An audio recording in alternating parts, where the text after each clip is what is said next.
मित्रों, वो माता पिता जिन्होंने कभी अपने बच्चों के हर आंसू पोंछे और हर कदम पर उनका साथ दिया, आज वही माता पिता क्यों अपनी संतानों की नज़रों में बोझ बन गए हैं? क्या हो गया है कि उन रिश्तों में जिन्हें कभी भगवान से भी ऊंचा दर्जा दिया जाता था, आज इतनी दूरी आ गई है? कलयुग के कुछ बच्चे तो उन्हें इंसान भी नहीं समझते। क्यों माता पिता को इस कलयुग में बोझ माना जाता है? क्या यह वाकई कोई प्राचीन अभिशाप है जिसका प्रभाव इस कलयुग में दिख रहा है, या यह मनुष्य की अपनी मानसिकता और समाज का बदलता चेहरा है? यह सवाल आज हर घर की दीवारों में गूंज रहा है।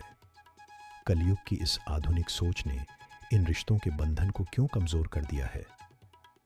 कहा जाता है कि त्रेता युग में श्रवण कुमार ने अपने माता पिता के लिए अपने जीवन की हर खुशी का त्याग कर दिया था, लेकिन क्या आज यह संभव है कि कोई बच्चा अपने माता पिता के लिए इतना कुछ करे?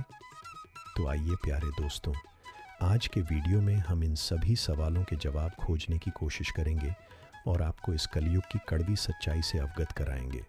दोस्तों, यह कहानी उन माता पिता की है जो अपने बच्चों से सिर्फ एक चीज़ चाहते हैं, थोड़ा सा समय और थोड़ा सा प्यार।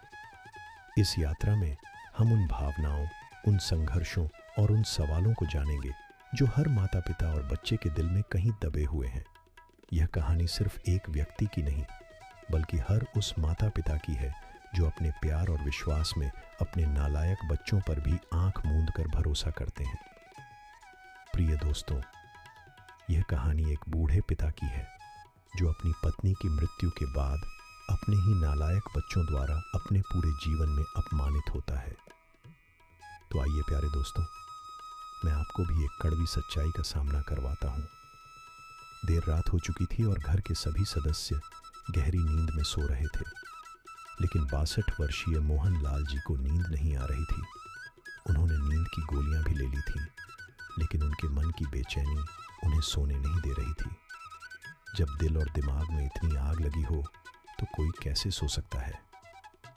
बिस्तर पर बैठे मोहन लाल जी ने कहा, धर्मवती, अब मैं यह सब सहन नहीं कर सकता। अब मुझ में यहाँ रहने की शक्ति नहीं है। हमने अपने बेटों और बहुओं से इतनी उम्मीदें लगा रखी थीं, लेकिन देखो, न सिर्फ बेटों ने बल्कि बहुओं ने भी जिंदगी मुश्किल कर दी है। उन्होंने आगे कहा, मुझे इस शहर में अपने बच्चों के साथ आए हुए अभी 1 महीना ही हुआ है, लेकिन ऐसा लगता है जैसे 1 साल बीत गया हो। ओ धर्मवती, हमारा जीवन गांव में कितना खुशहाल था। भले ही हमें चूल्हे पर बनी सूखी रोटियां खानी पड़ती थीं, लेकिन उसमें भी संतोष था। यह मेरी मूर्खता थी कि मैंने सोचा कि मैं शहर में अपने बेटों के साथ रहूंगा और एक शानदार जीवन जीऊंगा। मुझे पोते पोतियों का साथ मिलेगा और मुझे अपनी बहुओं द्वारा बनाए गए स्वादिष्ट व्यंजन खाने को मिलेंगे, लेकिन मेरी जीभ की इस इच्छा ने मुझे धोखा दिया। यह कहते हुए मोहन लाल जी ने अपना माथा पकड़ लिया और आंखों में आंसू भरकर कहा, धर्मवती, जाने से पहले एक बार मेरे मन में यह विचार आया था कि दोनों बहुएं तेज और बदमिजाज हैं। अगर उन्होंने कुछ गलत कह दिया तो मैं कैसे सहन कर पाऊंगा? लेकिन मैंने क्षणिक सुख की इच्छा के आगे अपना आत्मसम्मान खो दिया। मैं अपने बेटों के आग्रह पर खुशी खुशी यहाँ एक नरक जैसी जिंदगी जीने के लिए आया हूँ। कुछ देर रुककर खांसी से लड़ते हुए उन्होंने कहा, लेकिन अब बहुत सोचने के बाद मैंने फैसला कर लिया है कि अब मैं किसी की बात नहीं सुनने वाला हूँ और तुम्हें भी मुझे यहाँ रहने के लिए नहीं कहना चाहिए। मोहन लाल जी यह सब अपनी दिवंगत पत्नी धर्मवती की तस्वीर को देखते हुए कह रहे थे। उनके दिल का दुख, जिसे उन्होंने अब तक दबा रखा था, आज आंसुओं के साथ बाहर आ गया। मोहन लाल जी का परिवार बेटों, बहुओं, पोते पोतियों से भरा हुआ था, लेकिन इस भरे पूरे परिवार में भी कोई ऐसा नहीं था जो उनके दिल के दर्द को समझ सके। उनकी पत्नी धर्मवती, जिनका 1 साल पहले निधन हो गया था, ही उनकी सच्ची साथी थी। धर्मवती की मृत्यु के बाद उनका जीवन अकेलेपन से घिर गया था, इसलिए उनका दिल भारी था। जब वह अपनी पत्नी के साथ गांव में रहते थे तो दोनों एक दूसरे का बहुत ख्याल रखते थे। वे अपना जीवन खुशी से जी रहे थे, लेकिन धर्मवती की मृत्यु के बाद मोहन लाल जी की दुनिया उजड़ गई थी। उनके बेटे और बहुएं धर्मवती के अंतिम संस्कार की रस्में पूरी करने के बाद अपने अपने घर लौट गए थे। मोहनलाल जी गांव में अकेले रह गए थे, जिन्हें कभी एक गिलास पानी उठाने की भी आदत नहीं थी। आज वह अपने कपड़े धोते हैं, चूल्हे पर रोटियां सेंकते हैं और किसी तरह दिन बिताते हैं। अक्सर धुएं के कारण उनकी खांसी बढ़ जाती थी। वह जली हुई रोटियां और प्याज और नमक खाते थे। उन्हें धर्मवती द्वारा बनाया गया स्वादिष्ट खाना याद आता था और उनकी आंखें आंसुओं से भर जाती थीं।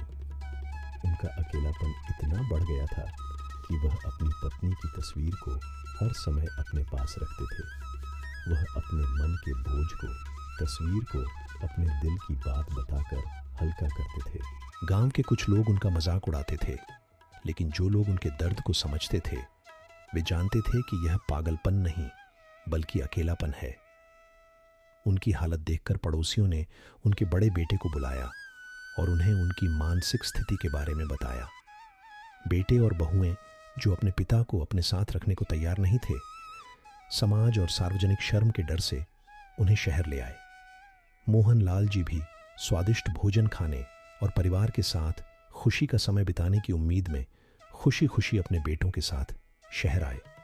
मोहनलाल जी ने सोचा कि अपने बड़े बेटे के साथ रहकर उनका अच्छा समय बीतेगा और पोते पोतियों के साथ दिन खुशी से कट जाएंगे। लेकिन जब वह अपने बेटे के घर पहुंचे तो उनका उत्साह धीरे धीरे कम होने लगा। उन्होंने इधर उधर देखा, इस उम्मीद में कि पोते पोतियां दौड़कर उनसे मिलने आएंगे और खूब बातें करेंगे। लेकिन जब कुछ देर तक कोई नहीं दिखा तो उन्होंने अपने बेटे से पूछा, बेटा, राहुल और अंजलि कहीं दिख नहीं रहे हैं, क्या वे कॉलेज गए हैं? बड़े बेटे ने जवाब दिया, नहीं पिताजी, राहुल और अंजलि इस शहर में नहीं रहते हैं। हमने उनका मुंबई के एक बड़े विश्वविद्यालय में दाखिला करवा दिया है। अब वे वहीं रहते हैं और पढ़ाई करते हैं। वे महीने में एक बार हमसे मिलने आते हैं। यह सुनकर मोहनलाल जी आश्चर्य और दुख से भर गए। उन्होंने सोचा कि क्या ज़माना आ गया है। बच्चे अब घर पर रहने के बजाय घर से दूर रहना पसंद करते हैं। लेकिन उन्हें नहीं पता था कि एक और असंभव स्थिति उनका इंतज़ार कर रही है। वहाँ कुछ घंटे बिताने के बाद उन्हें यह भी पता चला कि उनकी समधिन यानी उनकी बहू की माँ भी उनके बेटे के घर पर रहती है। यहाँ मोहनलाल जी ने मन ही मन सोचा कि उन्हें अपने बेटे के घर में अपनी समधिन को देखकर थोड़ा असहज महसूस हो रहा है। लेकिन उन्होंने खुद को समझाकर वहाँ रहने का फैसला किया। अपने बेटे के घर पर रहते हुए उन्हें दिन में 2 बार भोजन मिल रहा था, लेकिन वह अपनापन और जुड़ाव जो वह चाहते थे कहीं भी दिखाई नहीं दे रहा था। बेटा, बहू और उनकी माँ तीनों एक साथ बैठकर स्वादिष्ट व्यंजनों का आनंद लेते थे, लेकिन मोहनलाल जी को उनके कमरे में साधारण दाल रोटी भेज दी जाती थी। बेटा भी उन्हें कुछ नहीं बताता था। मैंने पिताजी से कह दिया था कि अपने कमरे से बाहर न निकलें, आपको जो भी चाहिए होगा नौकर दे देगा। उन्हें अपनी बहू और ससुराल वालों की हंसी और मजाक सुनाई देता था, लेकिन मोहनलाल जी को इन सब से दूर रखा जाता था। अपने ही बेटे के घर में ऐसा व्यवहार मिलने पर मोहनलाल जी ने अपनी दिवंगत पत्नी धर्मवती की तस्वीर के माध्यम से अपना दर्द व्यक्त करना शुरू कर दिया। धर्मवती, क्या तुमने कभी गंगा को उल्टी दिशा में बहते हुए देखा है? देखो, यहाँ हमारे अपने पिता अपनापन और अच्छा भोजन पाने के लिए तरस रहे हैं और हमारा योग्य बेटा अपनी सास को स्वादिष्ट भोजन खिला रहा है, उसके साथ हंस रहा है, उसका हालचाल पूछ रहा है, प्यार दिखा रहा है। उन्होंने आगे कहा, यहाँ अगर मैं कुछ मांगता हूँ तो बहू तेज आवाज में कहती है कि बाबूजी, इस उम्र में आप जितना खाने से दूर रहेंगे आपका स्वास्थ्य उतना ही अच्छा रहेगा। लेकिन बहू की माँ भी तो बूढ़ी है, क्या उसे यह सब खाने से बीमारियां नहीं होंगी? मोहनलाल जी की आंखों में आंसू थे। उन्होंने तस्वीर को करीब लाया और कहा, वाह भगवान, आपकी लीला अपरंपार है। मोहनलाल जी के दिल में उमड़ी भावनाओं ने उनके दिल को और भी दुखी कर दिया। वह अपनी पत्नी धर्मवती की तस्वीर को अपनी बात बताकर अपने दर्द को व्यक्त कर सकते थे और फिर अपने मन की बात कह सकते थे। वे तनाव कम करते थे। कुछ दिन बीत गए। एक दिन मोहनलाल जी अपने कमरे से बाहर आए। उन्हें बाहर आते देखकर उनकी बहू और उसकी माँ ने तिरछी नज़रों से उनकी ओर देखना शुरू कर दिया, जैसे कि उनकी निजता भंग हो गई हो। उसी समय उनका बड़ा बेटा घर आया। मोहनलाल जी ने कहा, बेटा, मेरा यहाँ रहने का मन नहीं कर रहा है, मुझे छोटे बेटे के घर छोड़ दो, कम से कम मैं वहाँ बच्चों के साथ अच्छा समय बिताऊंगा। ये सुनकर बहू और उसकी माँ के चेहरे पर एक राहत भरी मुस्कान आ गई, जैसे कि उनकी मनोकामना पूरी हो गई हो। अपने पिता की बात सुनकर बेटे ने उन्हें छोटे बेटे के घर छोड़ दिया। मोहनलाल जी शेष उम्मीदों के साथ अपने छोटे बेटे के घर पहुंचे कि शायद उन्हें अपने बच्चों का साथ और यहाँ प्यार मिलेगा। लेकिन छोटे बेटे के घर का माहौल और भी अजीब था। छोटी बहू बड़ी बहू से 2 कदम आगे निकल गई। अपने घर में अपने ससुर को देखकर उसने तुरंत अपनी भाभी को फ़ोन किया और गुस्से में कहा, भाभी, हमारे बीच यह तय हुआ था कि हम प्रत्येक 1 महीने तक रहेंगे, है ना? मुश्किल से 20 दिन हुए हैं। हम पर कौन सा पहाड़ टूट पड़ा कि आपने बाबूजी को इतनी जल्दी हमारे घर भेज दिया? कौन जाने दूसरी तरफ से क्या जवाब आया। जब वह उससे मिली तो छोटी बहू ने फिर कहा कि अगर यही बात है तो हम भी उन्हें केवल 20 दिनों के लिए रखेंगे और 21वें दिन हम उन्हें आपके घर भेज देंगे। यह कहते हुए उसने गुस्से में फ़ोन पटक दिया। बड़े बेटे के घर में मोहनलाल जी को कम से कम एक कमरा तो मिला था जहां वह बैठ सकते थे और अपनी स्थिति पर रो सकते थे, लेकिन छोटे बेटे के घर में भी वह भाग्यशाली नहीं थे। छोटी बहू और बेटे ने उनके लिए स्टोर रूम में बिस्तर लगाया। बच्चों को उनकी माँ ने दादाजी के पास न जाने के लिए सख्त निर्देश दिए थे। बहू उनसे ठीक से बात भी नहीं करती थी। उन्हें नाश्ता और दिन में 2 बार भोजन मिलता था, लेकिन उन्हें ताने भी मिलते थे। एक दिन उन्होंने अपनी बहू से पूछा, क्या मुझे थोड़ी चाय मिल सकती है? बहू ने व्यस्त होने का नाटक किया और कहा, बाबूजी, घर में कोई नौकर नहीं है जो हर समय चाय बनाता रहेगा। मोहनलाल जी चुपचाप अपने कमरे में चले गए। कभी कभी मोहनलाल जी बच्चों को देखने के लिए आंगन में आकर बैठ जाते थे, लेकिन बच्चे उनसे दूर रहते थे। चाहकर भी वह उनसे बात नहीं कर पाते थे और न ही उन्हें कहानियां सुना पाते थे। बच्चे आंगन में खेलते थे, लेकिन वे दादाजी के पास आकर कुछ कहने की हिम्मत कैसे करते? वे जानते थे कि अगर उनकी माँ ने उन्हें देख लिया तो वे उन्हें नहीं देख पाएंगे। यदि वे दादाजी के साथ देखे जाते हैं तो उन्हें कमरे में ले जाया जाएगा और डांटा और दंडित किया जाएगा। मोहनलाल जी दूर से ही बच्चों की शरारतों को देखते थे और उन्हें सुनकर अपने दिल को खुश करते थे, लेकिन ये खुशी उनके अकेलेपन और उपेक्षा के दर्द को कम नहीं कर सकी। एक दिन जब मोहनलाल जी सुबह उठे तो वे बाहर आए और चारपाई पर बैठ गए। तब उन्होंने अपनी छोटी बहू की आवाज़ सुनी जो अपने पति से कह रही थी, सुनो, मेरे पास 500 रुपये का यह फटा हुआ पुराना नोट है। न तो सब्जी वाला और न ही दूध वाला इसे स्वीकार करने को तैयार है। तुम इसे ले लो और बदले में मुझे एक नया नोट दे दो। आज मुझे अपने दोस्तों के साथ पार्टी में जाना है।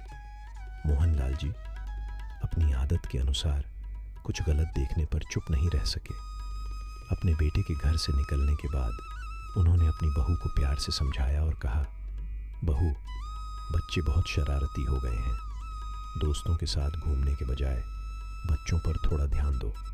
इस उम्र में बच्चों को अपनी माँ की सबसे ज़्यादा ज़रूरत होती है।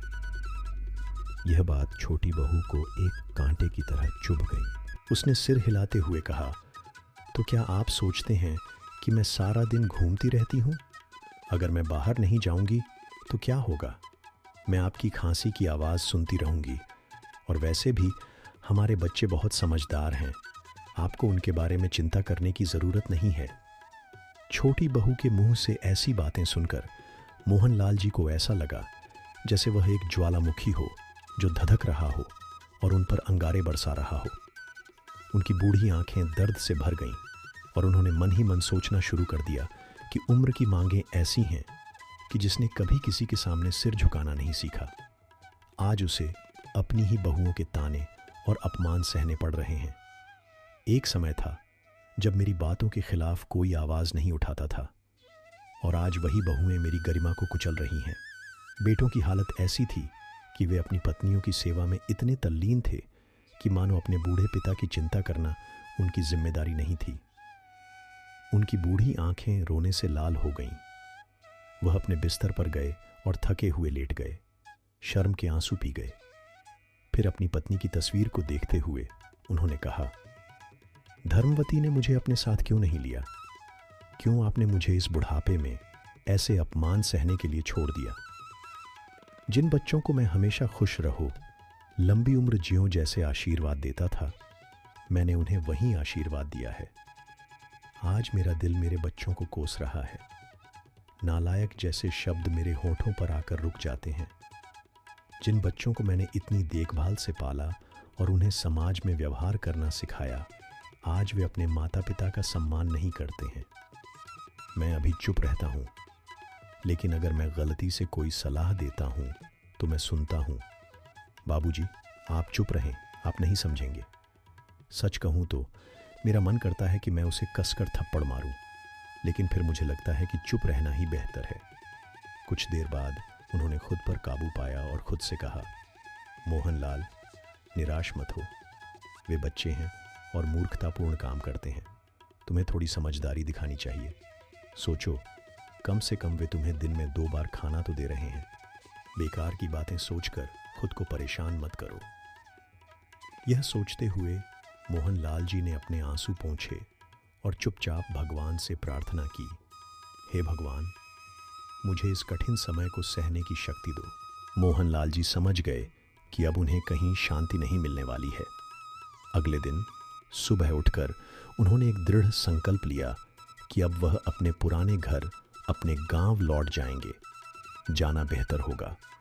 उन्होंने अपने कपड़े और अपनी कुछ चीज़ें अपने पुराने बैग में रखीं और तैयार होकर बाहर आ गए। उनके बेटे और बहू ने उन्हें आश्चर्य भरी नज़रों से देखा। इससे पहले कि कोई कुछ पूछ पाता, मोहनलाल जी खुद बोल पड़े, बेटा, अब मैं यहाँ नहीं रह सकता, मुझे वापस गांव जाना है। उनके बेटे ने कहा, पिताजी, आप आराम से यहीं रहें, गांव में आपकी देखभाल कौन करेगा? मोहनलाल जी मुस्कुराए और कहा, बेटा, देखभाल सिर्फ शरीर की नहीं होती, मन की भी होती है। यहाँ कोई मन का ख्याल नहीं रख सकता। इससे अच्छा होगा कि तुम मुझे स्टेशन छोड़ दो और यहाँ घुटन में जीने के बजाय गांव में शांति से रहो। मुझे स्टेशन छोड़ दो तो बेहतर होगा। मैं वहाँ से खुद चला जाऊँगा। उनके बेटे ने कुछ नहीं कहा। अपने ससुर की यह ताना मारने वाली बात सुनकर छोटी बहू को थोड़ा गुस्सा आया, लेकिन वह यह सुनकर खुश भी थी कि वह घर जा रहे हैं। उसने कहा, मैं पहले ही कह रही थी कि बाबूजी को यहाँ आराम नहीं मिलेगा। उन्हें अपना गांव पसंद है, वह शुरू से वहीं रह रहे हैं। अपने पति को देखते हुए छोटी बहू ने कहा, अरे, तुम अभी भी खड़े हो? क्या तुमने नहीं सुना कि बाबूजी ने क्या कहा? जल्दी से उन्हें स्टेशन छोड़ दो, फिर तुम्हें ऑफिस भी जाना है। अपनी पत्नी के आदेश का पालन करते हुए छोटा बेटा मोहनलाल जी को स्टेशन छोड़ने आया। स्टेशन पहुंचने के बाद उसने अपनी जेब से 500 रुपये का एक नोट निकाला और कहा, बाबूजी, ये पैसे रख लीजिए, रास्ते में आपके काम आएंगे। मोहनलाल जी ने उस नोट को ध्यान से देखा।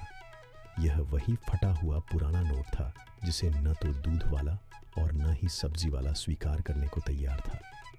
उन्होंने कभी बेटे को देखा और कभी उस फटे हुए नोट को। एक पल के लिए उन्होंने नोट को वापस अपने बेटे को देने और यह कहने के बारे में सोचा, यह नोट अपने पास रखो। तुम्हारे इस एहसान के बिना तुम्हारा पिता अपने घर वापस जा सकता है।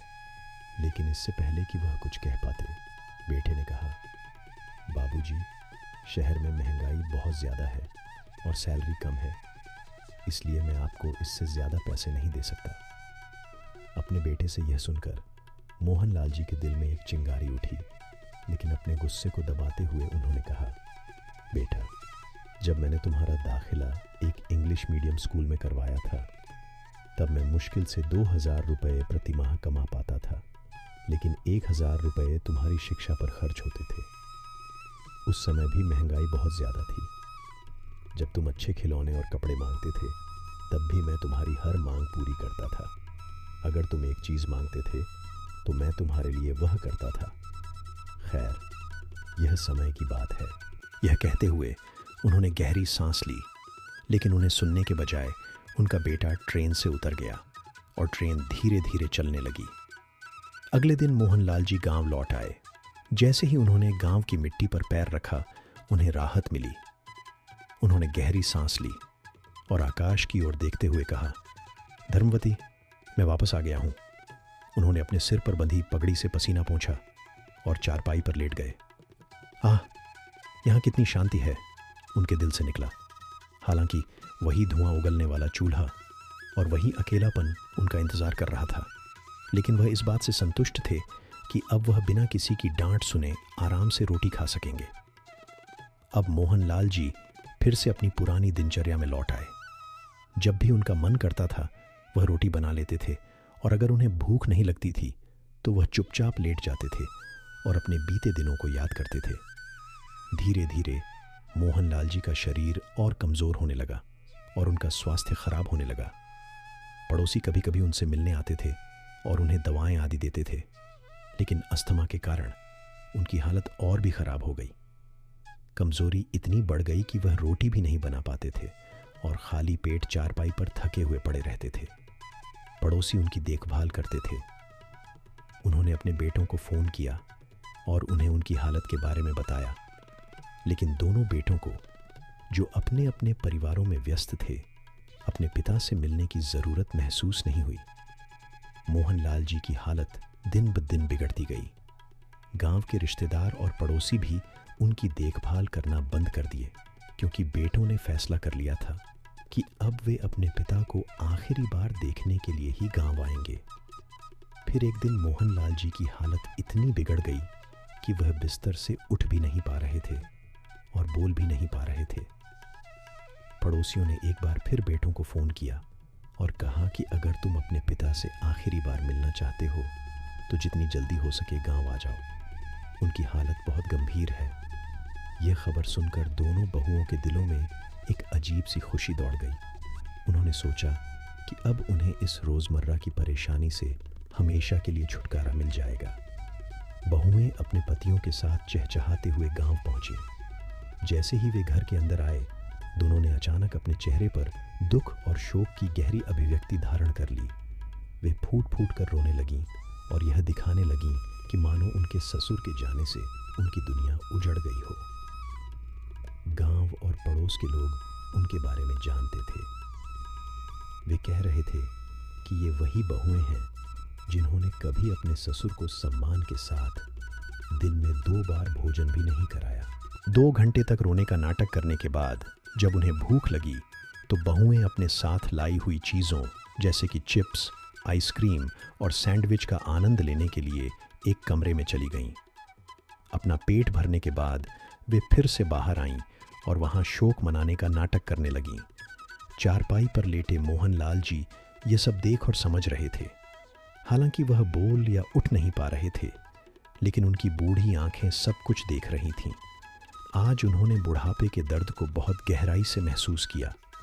यह विचार उनके मन में बार बार आ रहा था।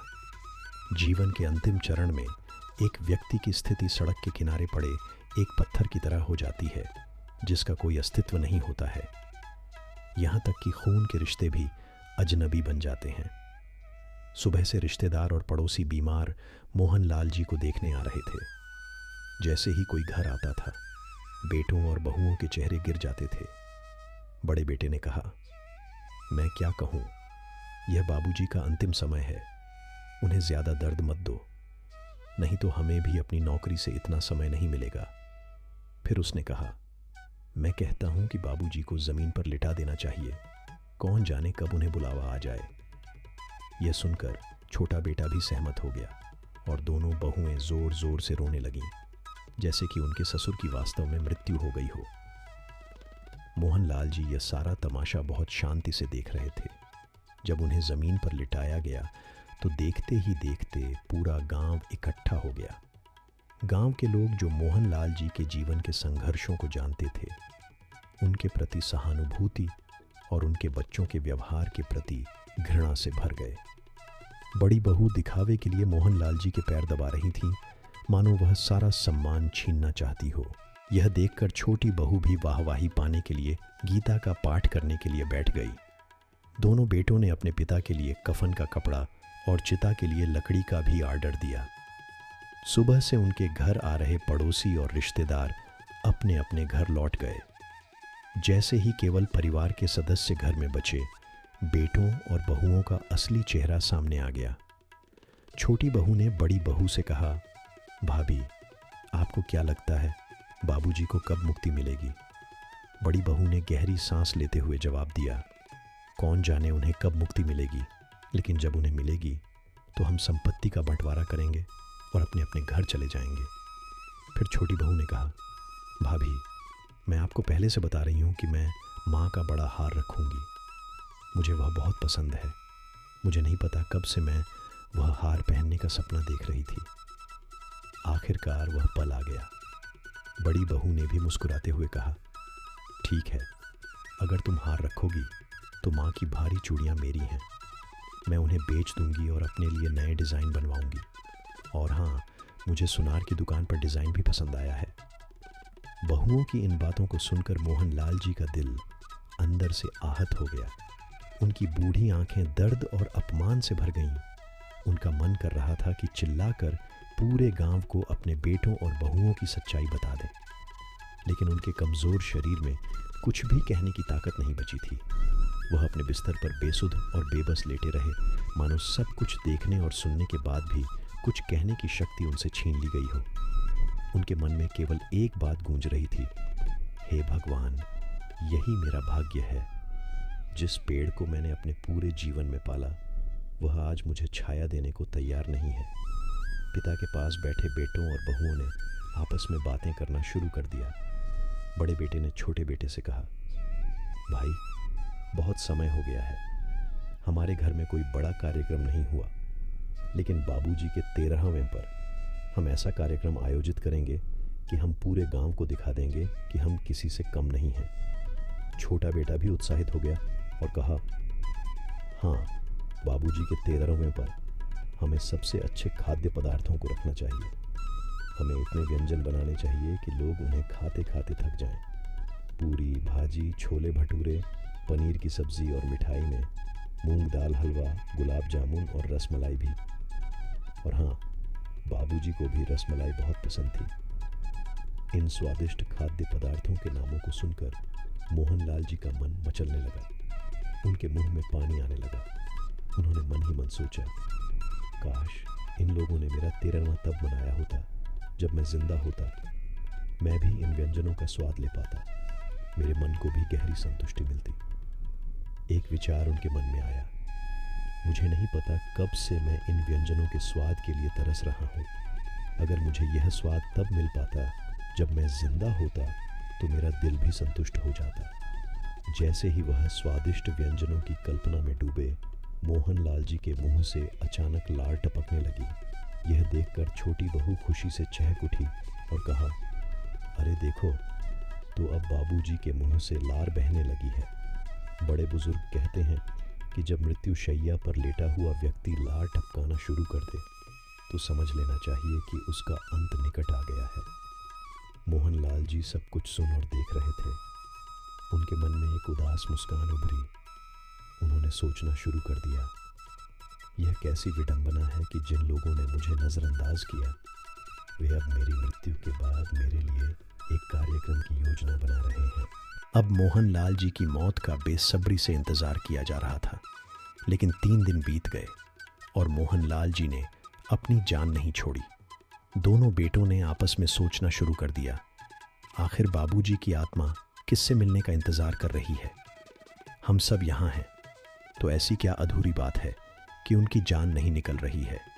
फिर गांव का एक बुजुर्ग, जिसका पूरा गांव सम्मान के साथ सम्मान करता था, मोहनलाल जी की हालत जानने के लिए उनके घर आया। बेटे ने उनसे कहा, चाचा, मैं समझ नहीं पा रहा हूँ कि बाबूजी की आत्मा कहाँ अटकी हुई है। बुजुर्ग ने शांत आवाज में कहा, बेटा, कभी कभी कुछ अधूरी इच्छा के कारण भी आत्मा मुक्त नहीं होती है। तुम ऐसा करो, अपने पिता का पसंदीदा भोजन बनवाओ और उन्हें खिलाओ। हो सकता है कि उन्हें खाने की कुछ इच्छा हो। यह सुनकर कि यह अधूरा रह गया है, बहुएं जल्दी से रसोई में गईं और देसी घी में सूजी का हलवा बनाया। जैसे ही हलवा तैयार हुआ और उसकी खुशबू घर में फैली, मोहन लाल जी का चेहरा खिल उठा। बड़े बेटे ने एक चम्मच हलवा उनके मुंह में डाला और मोहन लाल जी बड़ी खुशी से खाने लगे। बेटे और बहुएं उन्हें हलवा खाते देख हैरान रह गए। मोहन लाल जी ने कुछ ही समय में पूरा कटोरा खाली कर दिया, लेकिन बहुओं का धैर्य कम होने लगा। छोटी बहू ने गुस्से में कहा, मैं अब भी अपना सामान पैक कर रही हूँ। हम अब यहाँ और नहीं रह सकते। हमें किसी की मौत का इंतज़ार करते हुए अपना समय बर्बाद नहीं करना चाहिए। ये सुनकर बड़ी बहू ने गुस्से में कहा, हाँ हाँ, हम आलसी हैं। हमने 20 दिनों तक सेवा की है। हमने बाबूजी का ठेका लिया है। तुम एक सप्ताह भी नहीं संभाल सकी। फिर क्या हुआ? बहनों के बीच तीखी बहस छिड़ गई। बेटों ने भी लड़ाई में कूदकर आग में घी डालने का काम किया। घर में इतना शोर शराबा हुआ कि पूरा गांव तमाशा देखने के लिए इकट्ठा हो गया। कुछ बुजुर्गों ने आकर समझाया, थोड़ी शर्म करो। तुम्हारे बूढ़े पिता अपनी मृत्यु शैया पर हैं और तुम उनके सामने झगड़ा कर रहे हो। ये ऐसी बातें करने का समय नहीं है। लेकिन बेटों और बहुओं को इन बातों की कोई परवाह नहीं थी। उन्होंने बिना किसी शर्म के लड़ाई जारी रखी। दूसरी ओर हलवा खाने से मोहन लाल जी के शरीर में कुछ जान आ गई। उनका शरीर हिलने लगा और उन्होंने धीरे से बोलने की कोशिश करनी शुरू कर दी। यह देखकर बेटे और बहुएं हैरान रह गए। वे चिंतित हो गए और सोचने लगे कि अब क्या करें। खैर, किसी तरह रात बीत गई और सुबह हो गई। बड़े बेटे ने अपने पिता को दूध के साथ 2 रोटियां खिलाईं। चाय और नाश्ता करने के बाद सभी लोग घर वापस जाने की तैयारी करने लगे। तब गांव के एक बुजुर्ग व्यक्ति ने बेटों को समझाया और कहा, बेटा, ये तुम्हारे माता पिता के कारण ही है कि आज तुम इस उच्च पद पर पहुंचे हो। जब वे बूढ़े हो जाते हैं तो उनकी सेवा करना तुम्हारा कर्तव्य है। उन्हें अपने साथ ले जाओ। यह सुनकर छोटी बहू अपने पति को एक कोने में ले गई और तिरछी आवाज में बोली, सुनो, बाबूजी को अपने साथ ले जाने की गलती मत करना। वह बिस्तर पर पड़े हैं और मैं उनकी सेवा नहीं कर पाऊंगी। अगर तुमने पिछली बार की तरह उन्हें अपने साथ ले लिया तो मुझसे बुरा कोई नहीं होगा। मोहनलाल जी चुपचाप यह सब देख और सुन रहे थे। वे मानो भगवान से अपनी परेशानियों को खत्म करने की प्रार्थना कर रहे थे। बड़ी बहू अपने पति के कानों में फुसफुसाई, बिना कारण मुसीबत को बुलाने की कोई ज़रूरत नहीं है। मैं तुम्हारे बिस्तर पर पड़े पिता की सेवा नहीं करूंगी। जब बूढ़े पिता को अपने साथ ले जाने की बात आई तो दोनों बेटों ने आनाकानी करना शुरू कर दिया। यह देखकर मोहनलाल जी की बूढ़ी आंखों में आंसू आ गए।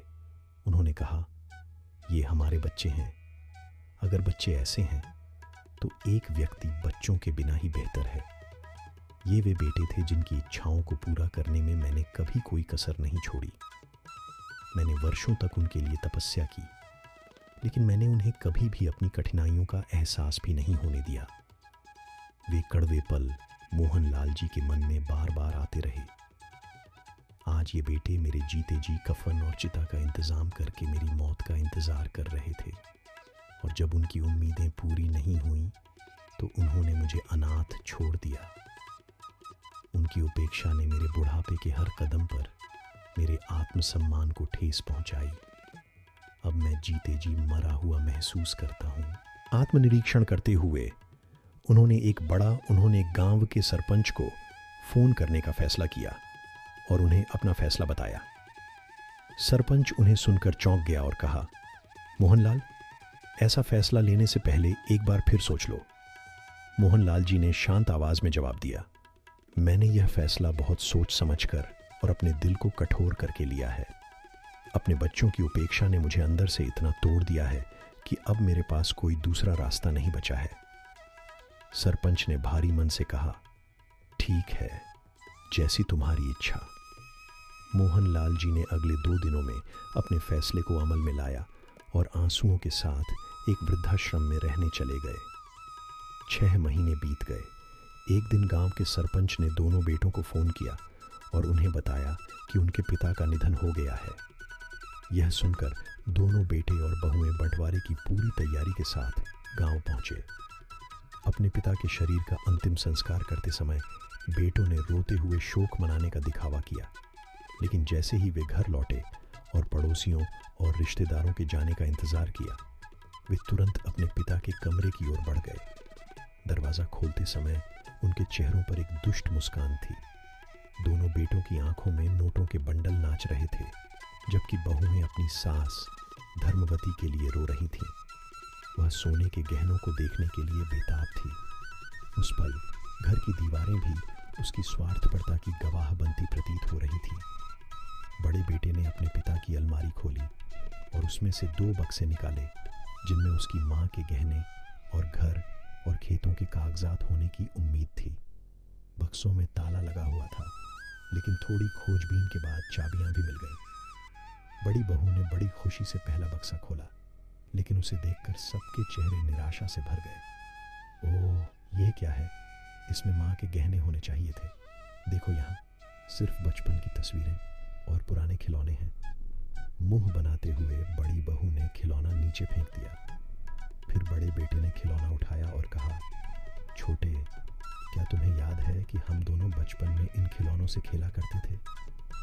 इनसे इतनी मीठी और खट्टी यादें जुड़ी हुई थीं। शायद इसीलिए माँ ने इन्हें सुरक्षित रखा होगा। लेकिन बहुओं की जिज्ञासा अभी भी कम नहीं हुई। उन्होंने एक एक करके चीज़ों को बाहर फेंकना शुरू कर दिया। बॉक्स से कई चीज़ें निकलीं, लेकिन गहने और कागज़ जिनकी वे तलाश कर रही थीं, कहीं नहीं मिले। फिर आशा भरी नज़रों से उन्होंने दूसरे बॉक्स का ताला खोला। अंदर ऊपर की तरफ एक बैग रखा हुआ था, जिसमें कुछ चीज़ें रखी हुई थीं। वहाँ पैसे थे। उनकी लालची निगाहें तुरंत बैग पर पड़ीं। जब उन्होंने पैसे गिने तो पूरे 10,000 रुपये थे। इसके साथ ही एक लिफाफा भी था, जिसमें 500 रुपये का एक फटा हुआ पुराना नोट था। छोटी बहू ने कहा, देखो ट्रंक में और क्या रखा है। छोटे बेटे ने ट्रंक से सारा सामान निकाल दिया। इसमें उसके बचपन के छोटे कपड़े थे, लेकिन कुछ खास नहीं था। तभी बड़ी बहू की नज़र एक कागज़ पर पड़ी।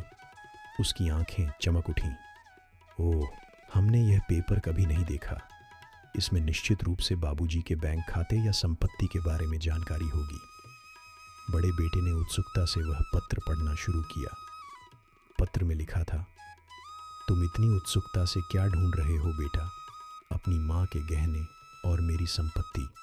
ओ बेटा, हमारी सबसे कीमती संपत्ति तुम्हारे बचपन की ये यादें थीं, जिन्हें हमने बड़ी सावधानी से सहेज कर रखा था। लेकिन तुम दोनों अपने जीवन में इतने व्यस्त हो गए कि अपने माता पिता को ही भूल गए। क्या तुम जानते हो बेटा, किसी भी व्यक्ति के जीवन में सबसे बड़ा दुख क्या होता है?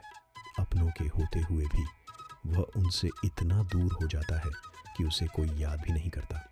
और सच कहूँ तो बेटा, ऐसे समय में दुनिया का कोई भी धन, कोई भी संपत्ति, सब कुछ व्यर्थ लगता है। तुम्हारे इस बूढ़े पिता को अपने आखिरी क्षणों में हर पल तुम्हारी संगति के लिए तरसना पड़ा। वह रो रहा था और सिसक रहा था, लेकिन तुम इतने कठोर दिल वाले हो गए कि तुमने मेरे आंसू भी नहीं देखे। 2 बेटे होने के बावजूद मुझे अपना अंतिम समय वृद्धाश्रम में बिताने के लिए मजबूर होना पड़ा। बेटा, यह तुम्हारे लिए सबसे बड़ा अभिशाप है। अब मैं भगवान से प्रार्थना करता हूँ कि तुम लोगों को कभी भी वह दिन न देखने पड़े जो मेरे साथ हुए। लेकिन बेटा, यह प्रकृति का नियम है कि हम जो कुछ भी दूसरों को देते हैं, वह निश्चित रूप से हमारे पास वापस आता है। पत्र पढ़ते समय बड़े बेटे की आवाज़ कांपने लगी और छोटे बेटे की आंखों से आंसुओं की बाढ़ बह निकली। वह फूट फूट कर रोने लगा। दोनों बहुएं अपना सिर पकड़कर ज़मीन पर बैठ गईं। आज उनके जीवन में वास्तव में एक बड़ा भूकंप आ गया था। यह कहानी उन सभी लोगों को एक सच्चा संदेश देती है जो अपने माता पिता का अनादर करते हैं। मेरे प्यारे दोस्तों, घर सिर्फ 4 दीवारों का नाम नहीं है, बल्कि अपनापन और सम्मान की जगह है। यह कहानी उन माता पिता के लिए है जो अपना पूरा जीवन अपने बच्चों के लिए समर्पित कर देते हैं। आपके आत्मसम्मान को बनाए रखने और अपनी खुशी से कभी समझौता न करने का एक सबक है। जिन्होंने कल हमें अपनी गोद में झुलाया, जिन्होंने अपनी बाहों में दुनिया दिखाई, खुद भूखे रहकर हमें खिलाया, हमारी खुशी के लिए अपनी खुशी दे दी। जो बारिश में छाता बने, हर गम को हंसी में लपेटा, जिन्होंने थपकी देकर सुलाया और डर लगने पर गले लगाया। वे आज अकेले क्यों बैठे हैं? वे अपने प्रियजनों से अलग होकर क्यों रोते हैं? जिन्होंने हमें सब कुछ दिया, आज हमने उन्हें क्यों भुला दिया? जिनके कदम अब लड़खड़ाते हैं और बात करते करते रुक जाते हैं, जो घंटों हंसा करते थे अब सवालों में उलझ जाते हैं, जो सुना करते थे और हमें समझाते थे अब वे खुद सुनी हुई बातें भूल जाते हैं। जिन आंखों में सपने पलते थे वे धुंधली हो गई हैं। बूढ़े हाथ अब सहारे के लिए तरसते हैं, कभी अपनापन के लिए तरसते हैं, कभी स्नेह के लिए। लेकिन क्या हमने कभी सोचा है कि उनके साथ ऐसा क्यों हुआ? जिनकी गोद बचपन में उनका घर थी, आज वे बेघर होकर एक कोने में पड़े हैं। जिन्होंने हमें अपनी धड़कन दी, आज वे हमारे दिलों से दूर हैं। जिन बेटों की खुशी के लिए माता पिता ने सब कुछ छोड़ दिया, आज वही बेटे बुढ़ापे में बहाने बनाते हैं। जो बहू बेटी बनकर आई थी और बहू नहीं बनी, आज वही सास ससुर को अजनबी लगती है। जो पोते पोतियों की कहानियाँ सुना करते थे, अब वे अपने मोबाइल फ़ोन में खोए रहते हैं। जिनके लिए दुनिया कभी अनोखी थी, आज उनकी आंखें सिर्फ आंसुओं से भरी हैं। समय बदलता है, रिश्ते बदलते हैं, स्नेह के धागे भी रेत की तरह बिखर जाते हैं। वे घर में रहते हैं लेकिन मेहमानों की तरह हैं। बुढ़ापा हमें रिश्तों को पहचानना सिखाता है। कुछ सच्चे होते हैं, कुछ सिर्फ नाम के भगवान। जो हमारे साथ खड़े रहते थे वे अब दूर चले गए हैं। जो पास हैं वे केवल अपने लाभ के लिए करीब आए हैं। समय के इस दौर में यह एहसास होता है कि जिसे मैंने अपना माना उसने ही मुझे अजनबी बना दिया। मेरे हाथ पकड़ने की इच्छा अधूरी रह गई। बुढ़ापे में अपनों की यादें महत्वपूर्ण होती हैं। जहाँ कभी लोरी गूंजती थी, अब वहाँ सन्नाटा छाया रहता है। जहाँ पहले नज़दीकी थी, अब वहाँ केवल उदासी बहती है। वृद्धाश्रम की दीवारें कहती हैं कि हर कोने में एक कहानी बसती है। जो कभी अपने बेटे की शादी की चिंता करते थे, आज वे एक दिन के भोजन की चिंता करते हैं। माता पिता की सेवा करना कभी धर्म कहलाता था, आज सभी बोझ उन्हें वृद्धाश्रम भेजकर हटा दिए जाते हैं। बुढ़ापा मेरा भाग्य नहीं है, अब यह अपनों के बीच एक बोझ बन गया है। मेरा दिल कहीं खो गया है। लेकिन ज़रा सोचो, अगर तुम्हारे माता पिता नहीं होते तो तुम इस दुनिया में कहाँ होते? किसके प्यार ने तुम्हें जीवन दिया? अपने बुढ़ापे में तुमने उन्हें दूर कर दिया। लेकिन कुछ बच्चे अभी भी महान हैं, जो अभी भी अपने दिलों में विश्वास रखते हैं, जो अपने माता पिता को भगवान मानते हैं, जो हर दुख में उनके साथ रहते हैं, जो उन्हें अपने हाथों से खाना खिलाते हैं, जो उन्हें दवा देने के लिए रात में उठते हैं, जो एक माँ के प्यार को पहचानते हैं, जो अपने पिता के संघर्ष पर विश्वास करते हैं, जो बुढ़ापे को बोझ नहीं मानते हैं बल्कि सेवा को सच्चा धर्म मानते हैं। उन्हीं बेटों से दुनिया रोशन है। ऐसी बेटियों से एक माँ का आंगन रोशन है। मंदिर या मस्जिद जाने से पहले अपने माता पिता के चरणों में सिर झुकाएं। उनके होंठों पर मुस्कान लाने के लिए अपनी सारी संपत्ति खर्च कर दें। भगवान भी वहीं निवास करते हैं जहां आपके माता पिता खुश हैं। जो उनकी सेवा करेगा वह वास्तविक पुण्य अर्जित करेगा।